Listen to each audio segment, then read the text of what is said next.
Hi, Michael Curran from the Ottawa Business Journal. Welcome to Techopia Live. This is a podcast from OBJ that features interviews with executives from next generation technology companies, as well as leaders from Ottawa's tech ecosystem. We've got a mission at Techopia. Our mission is to create a deeper level of understanding about what's happening in the local tech ecosystem, to explore issues that are common to those companies and generally help level up Ottawa's tech sector. Thank you for tuning in.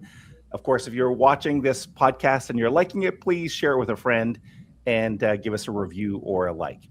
Okay, let's talk about today's show. In this episode, we're rolling back the clock a little bit, but also looking forward in 2026.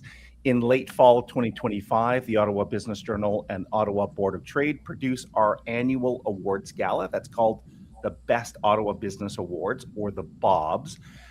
There were 3 special awards that go to high potential tech firms located right here in Ottawa. We call those awards the hashtag Next Big Thing.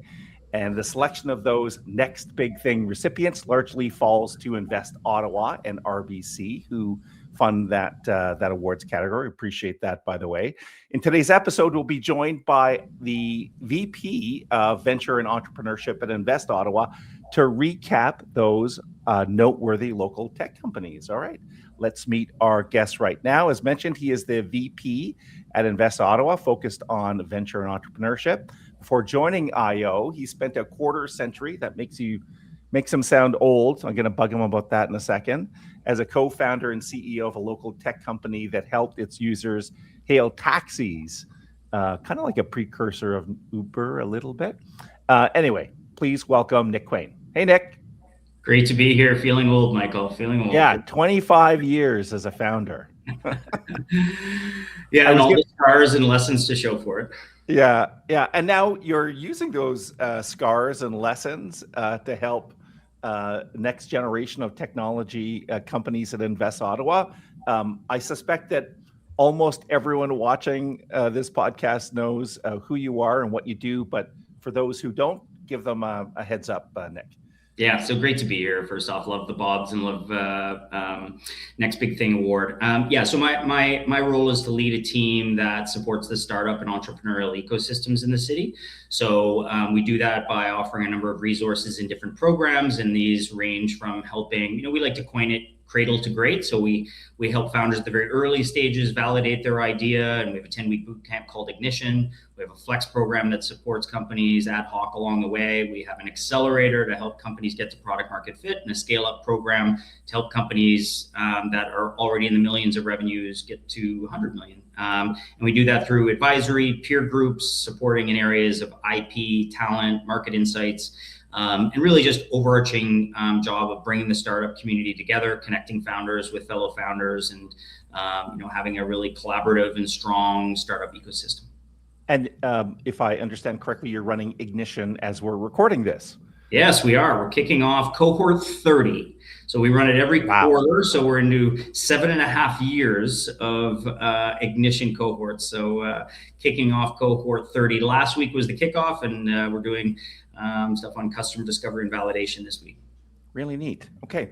You've got a special role, as people might have heard in your job description and description of those programs, Nick. You get an early look, not only at the startups, I should say, but kind of mid transition, mid scale up companies. So I think it's really cool to get your perspective on 2026. You have the front row seats for what companies are doing really well. We'll talk about that next big thing. But any big, bold predictions for 2026?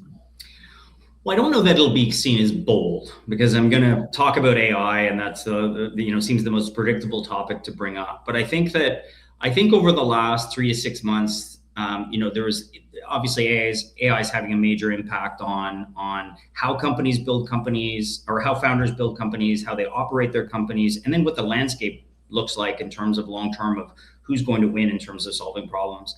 I think the thing that we're realizing is that this really is kind of like a pre-internet, post-internet moment in time that we're transitioning, and that we are, there was a pre-AI era, And we're entering a post-AI era where everything is different. How you build a company is different. The tools that you use, the skills that you require, how you would fund the company, when you need to fund it, what funders are looking for, all the metrics and methodologies that we have used previously. I won't say they're completely out the window because they're interesting from a historical comparison, but things are different now.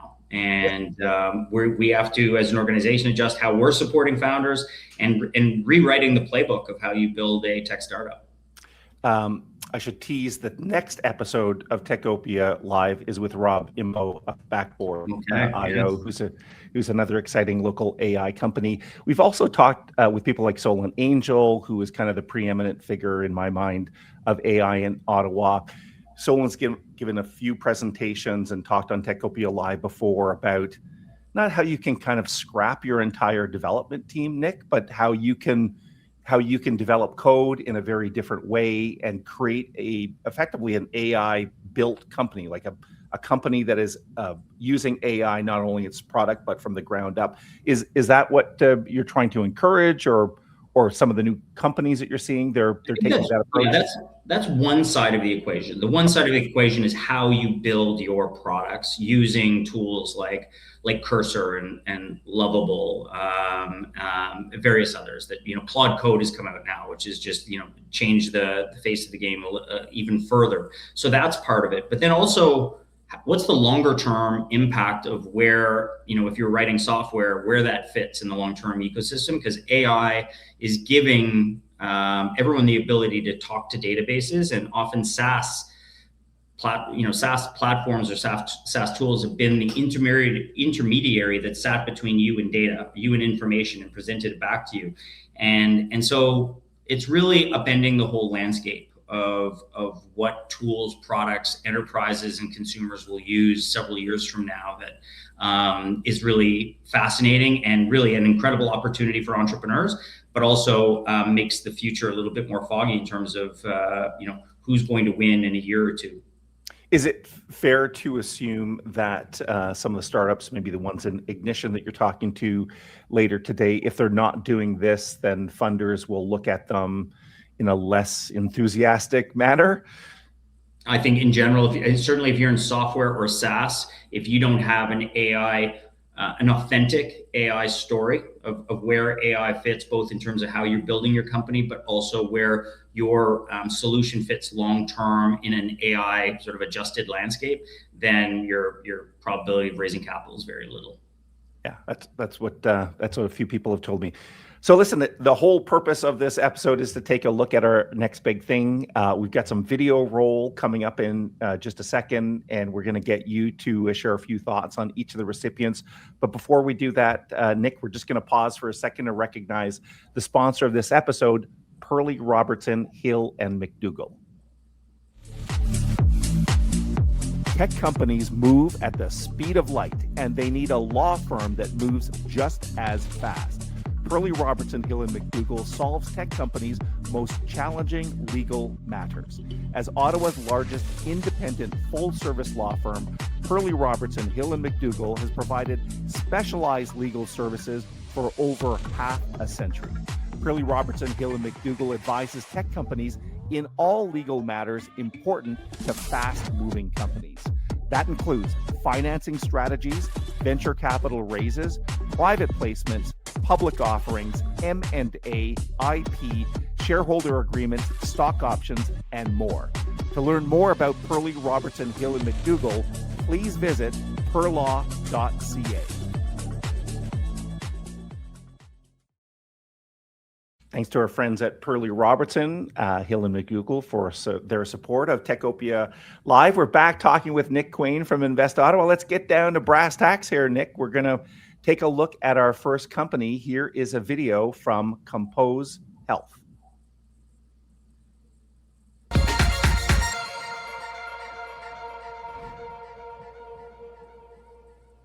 Hi, I'm Patrick Galinsky, co-founder of Compose Health.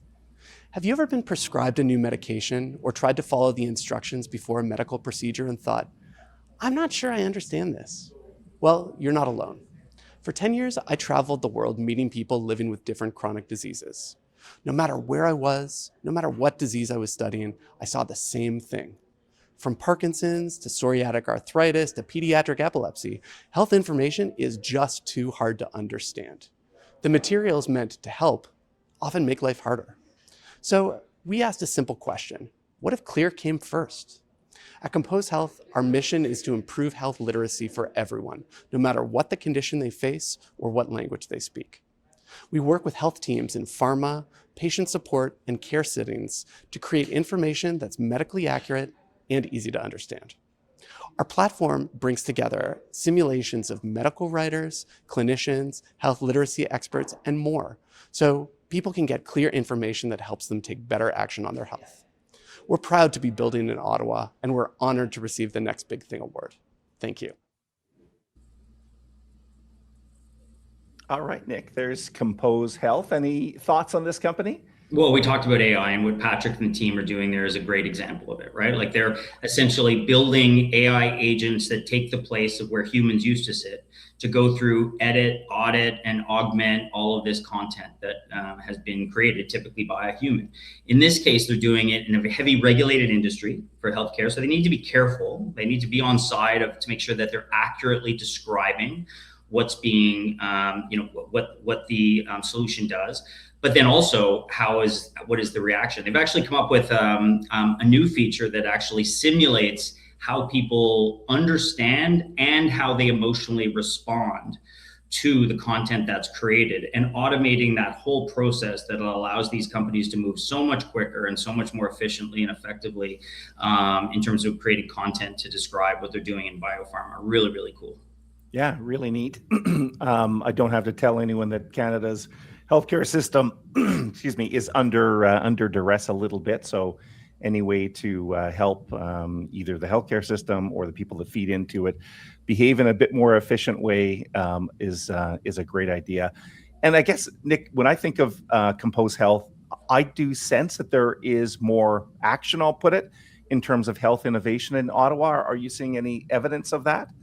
Well, we've seen that for several years, of where there's tremendous entrepreneurial activity in digital health, medical devices, people from outside of healthcare who've come in and sort of seen the problem. This is what entrepreneurs do. They see the problem either for themselves or family member, and they want to come in and solve it. I think the challenge has always been such a heavily regulated industry. It's a very difficult one to penetrate. There's lots of investors who are like, oh, if you're targeting healthcare, especially in Canada, that's not one we're interested in. And the playbook often for companies has been to go to the US first, sell to a US healthcare institution, and then come back, and maybe you have the credibility to be able to sell to one of our institutions here.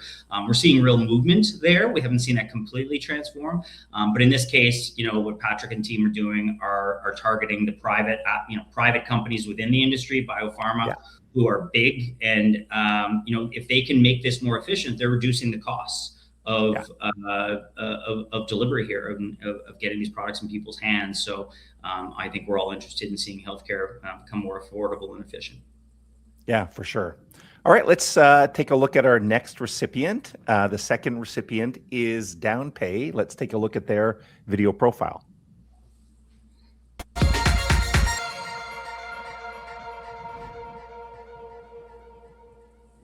Hey, my name is Diana Burson. I am the co-founder and CEO of Downpay. We enable deposits and staged payments for Shopify brands online. Think all the customers that really need some flexible payment to help afford their next big purchase. I want to thank you for this award. It's been an extreme honor, and it will unlock the next stage of our business's growth. Thank you. All right, there's Downpay. Thoughts on this one, Nick? Well, I mean, this is one that fits into the the e-commerce ecosystem that we have here in software, and in the wake of having Shopify born here, and all of the amazing talent that's come through Shopify, including Diane and Dennis, who former Shopify folks who've identified a real challenge and a need here in the e-commerce space, and come up with a solution. So, many people have come across something they wanted to buy, and it's a single heavy price point that they can't afford. And this essentially allows you to break it down in a really seamless way to make something more affordable without having to, take a loan or whatever it might be. And you can automatically put it into, break it down into payments.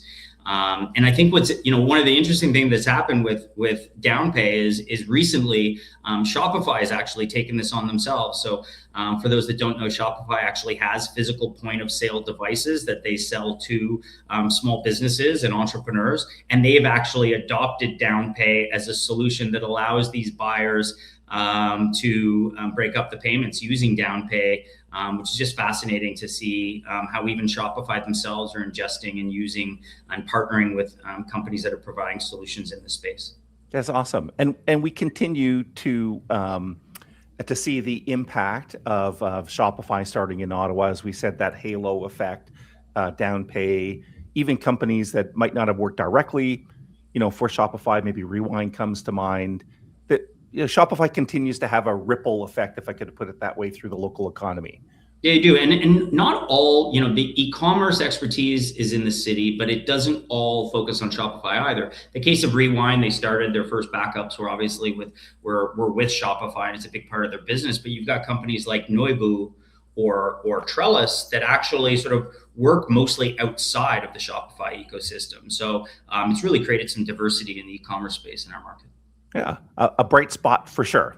All right, our third and final recipient is TACTIQL. Let's roll that video.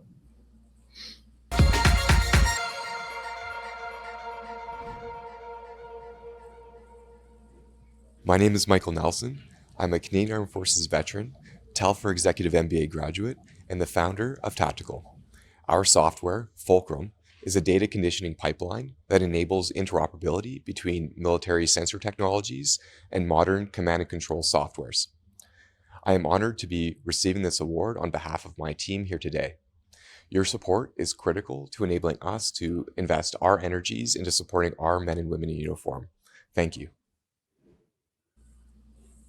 All right, Nick, any thoughts on TACTIQL?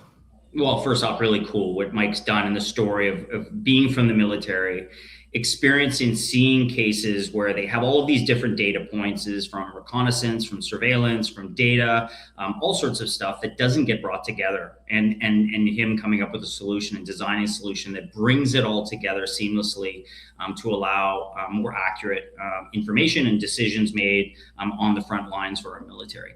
I think in seeing Mike too, it's we have a cohort of defense tech founders that have been grinding it out for years in this space. And, we talked about healthcare, how hard it is to sell into healthcare, probably even more difficult to sell into the military. It's so difficult from the procurement hurdles that these companies run through. And to see those that have come through and be able to get traction really speaks to the perseverance and stubbornness of some of these founders. It takes a little bit of both. And obviously defense tech is taken on it's a whole whirlwind of activity, given some of the things that are happening in our world and the announcements that have made regarding percentage of GDP and the focus on defense.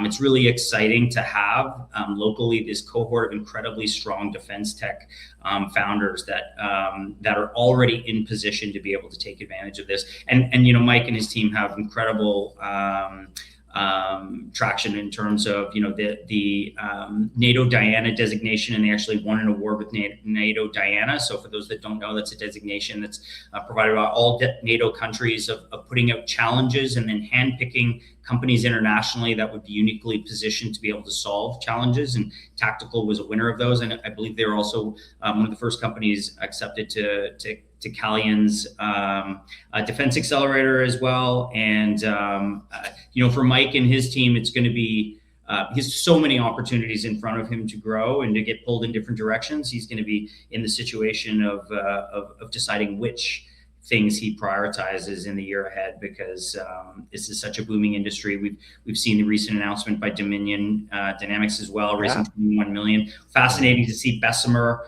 and Georgian partners, who traditionally are in software, going into a defense tech company in the case of Dominion with hardware and defense tech. Are you kidding me? Like these mainstreams, tier one VCs are jumping into this space. And we have plenty of other really solid companies like H2 Analytics and Anvil as well in our ecosystem that really speaks to the depth and breadth of our technology space here in Ottawa.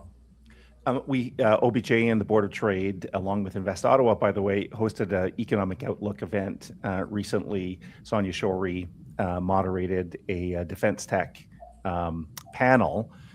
I think one of the things I came away with, maybe two things. One, I think we've arrived at a watershed moment where, after years of struggles to sell to military and problems with procurement, we might be seeing some change. I know there's a whole tangent there that'll resist getting on.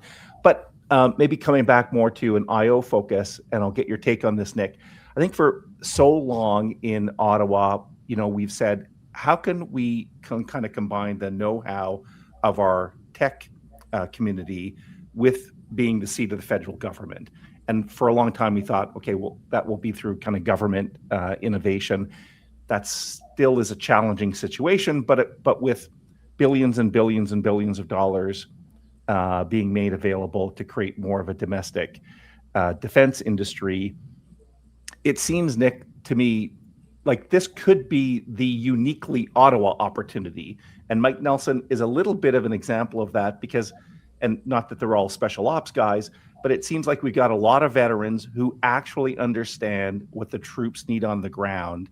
And with this switch in technology, somewhat away from F-35s and frigates and submarines, we still need those things, but the switch to stuff like EW, electronic warfare, that, hey, Ottawa could really be having a moment here. Any thoughts on that? Well, I think you touched on this. I think that there's an excitement and a caution. The excitement is the sentiment, and that the whole aspect of sovereignty and supply chain, and not just for defense and other aspects of what we do, where we're at a unique point in time where government sentiment and the political interests seem to be aligned with fixing this and buying more from our entrepreneurs, buying more domestically. So that's a reason to be excited.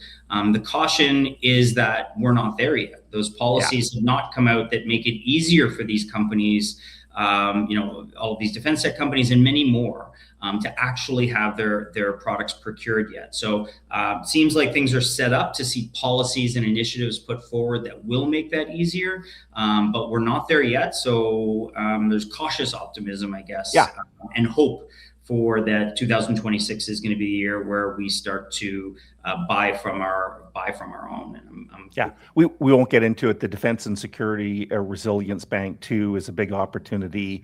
Again, will it come to Ottawa? I certainly hope it does. But if it did, it would really kind of accelerate what we're talking about here. It would. All right, before we wrap up, Nick, it's time for our Building a Better Working World segment, brought to you by EY.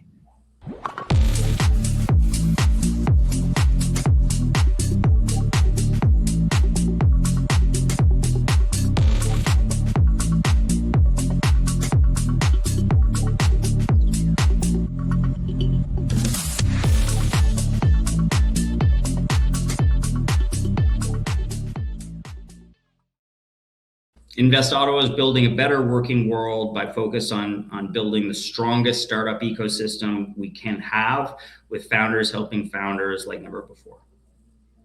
Absolutely. Yeah. I'm often at the Bayview Yards facility and see all the buzz of activity, Nick, and all the exciting companies and people with their heads down and also connecting face to face is pretty cool to see. Well, listen, Nick, I want to thank you for taking some time today. I know it's a busy day for you. We appreciate you being with us here today. Thank you, Michael, as always. All right. Before we wrap up, let's take a look at some of the other great companies that sponsor our Techopia journalism project. Techopia is brought to you by many great sponsors, such as EY, Building a Better Working World, Pearlie Robertson Hill and McDougall, a leader in business and technology sector law, the University of Ottawa Faculty of Engineering, creating the next generation of technical talent. Techopia is not only a podcast, we post new articles daily at obj.ca/Techopia. And if you're on YouTube, please subscribe and click the bell icon. Thanks again to Nick Quain from Invest Ottawa joining us today. Just a bit more on that defense and security topic that we were talking about. Kudos to Invest Ottawa for taking the lead in developing that strategy. It's getting lots of recognition, and fingers crossed that we can grow or expand an entirely new direction on that industry. I want to thank you for watching or listening. A reminder that there's lots of big changes happening at OBJ in 2026. It is our 30th anniversary. That means maybe 3 things that you should know about. First, the years of publishing and printing a tabloid newsprint are over. Starting in February 2026, we'll have a beautiful, oversized, glossy magazine. Again, that's coming in February. We're also making a bunch of changes to obj.ca, our website. That is kind of the foundation of everything we do here at OBJ. You'll see a new homepage soon, new article template, so on and so forth. And the third change, it'll come up in a few months, is we want to make obj.ca even more accessible to you. So we'll have a new app both for Apple and Android devices. So stay tuned for that. obj.ca will be just a click away. I want to thank you for watching and or listening. Let's keep building Ottawa's technology utopia. That's Techopia. See you soon. Bye-bye, everyone.